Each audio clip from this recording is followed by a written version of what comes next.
இன்றைய இறைவார்த்தை திருத்துதர் யோவான் எழுதிய திருமுகத்தில் இருந்து வாசகம். குழந்தைகளே, இதுவே இறுதி காலம். எதிர்கிறிஸ்து வருவதாக நீங்கள் கேள்விப்பட்டிருக்கிறீர்களே. இப்போது எதிர்கிறிஸ்துக்கள் பலர் தோன்றியுள்ளனர். ஆகவே இறுதி காலம் இதுவே என அறிகிறோம். இவர்கள் நம்மிடமிருந்து பிரிந்தவர்கள். உண்மையில் இவர்கள் நம்மை சேர்ந்தவர்களே அல்ல. நம்மை சேர்ந்தவர்களாக இருந்தால் நம்மோடு சேர்ந்தே இருந்திருப்பார்கள். ஆகையால் இவர்கள் நம்மை சேர்ந்தவர்கள் அல்ல என்பது வெள்ளிடை மலை. நீங்கள் தூயவரால் அருள் பொழிவு பெற்றிருக்கிறீர்கள்.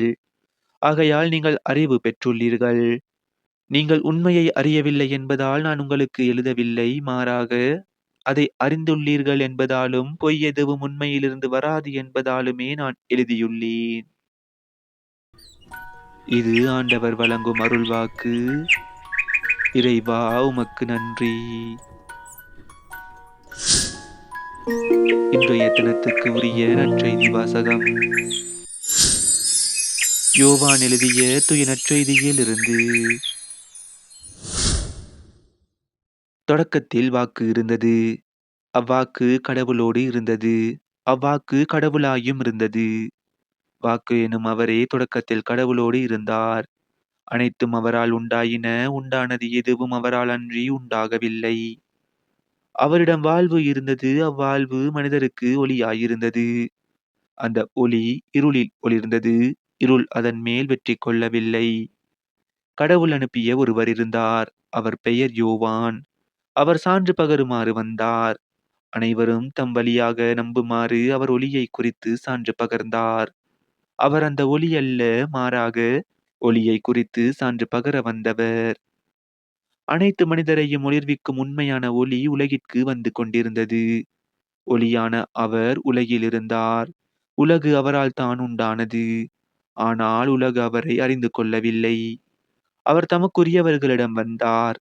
அவருக்கு உரியவர்கள் அவரை ஏற்றுக்கொள்ளவில்லை. அவரிடம் நம்பிக்கை கொண்டு அவரை ஏற்றுக்கொண்ட ஒவ்வொருவருக்கும் அவர் கடவுளின் பிள்ளைகளாகும் உரிமையை அளித்தார்.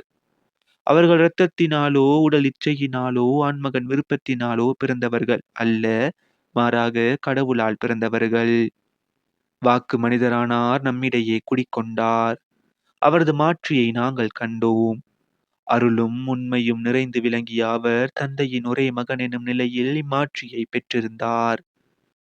யோவான் அவரை குறித்து, எனக்கு பின் வரும் இவர் என்னை விட முன்னிடம் பெற்றவர், ஏனெனில் எனக்கு முன்பே இருந்தார் என்று நான் இவரை பற்றியே சொன்னேன் என உரத்த குரலில் சான்று பகர்ந்தார். இவரது நிறைவிலிருந்து நாம் யாவரும் நிறைவாக அருள் பெற்றுள்ளோம். திருச்சட்டம் மோசே வழியாக கொடுக்கப்பட்டது. அருளும் உண்மையும் இயேசு கிறிஸ்து வழியாய் வெளிப்பட்டன. கடவுளை யாரும் என்றுமே கண்டதில்லை. தந்தையின் நெஞ்சத்திற்கு நெருக்கமானவரும் கடவுள் தன்மை கொண்டவருமான ஒரே மகனே அவரை வெளிப்படுத்தியுள்ளார். இது நம் கிறிஸ்து இயேசு வழங்கும் வாழ்வு தரும் நற்செய்தி. கிறிஸ்துவே, உமக்கு புகழ்.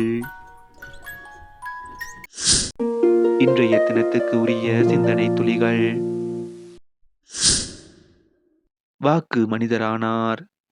வருடத்தின் கடைசி நாளாகிய இன்று, சென்ற ஒரு வருடம் கடவுளின் வாக்கிற்கு எவ்வளவு முக்கியத்துவம் நாம் கொடுத்தோம் என்று சிந்தித்து பார்க்க கடவுள் அழைக்கின்றார். உலகில் பல நூற்றாண்டுகள் நாம் கிறிஸ்து பிறப்பிற்கு முன் நம்முடைய மூதாதையர்கள் வாழ்ந்து இறந்து போய்விட்டனர். ஆனால் 2000 வருடமாக கடவுளின் வார்த்தையானது தொடர்ந்து மக்களிடையே வாழ்ந்து கொண்டிருக்கின்றது. வாக்கு மனிதரானார், நம்மிடையே குடிக்கொண்டார். இயேசுவின் வார்த்தையால் நம் வாழ்வை மாற்றியமைத்தால் வெற்றியடைய முடியும். வருடம் வருடம் நம் வாழ்வானது கடவுளின் வார்த்தையில் நிலைத்திருக்க வேண்டும். எனவே புது வருடத்தில் நம் வாழ்வில் ஒளி வீசுவதற்காக ஜெபிப்போம். புதிய வருடத்தை ஒளியுடன் தொடங்குவோமாக.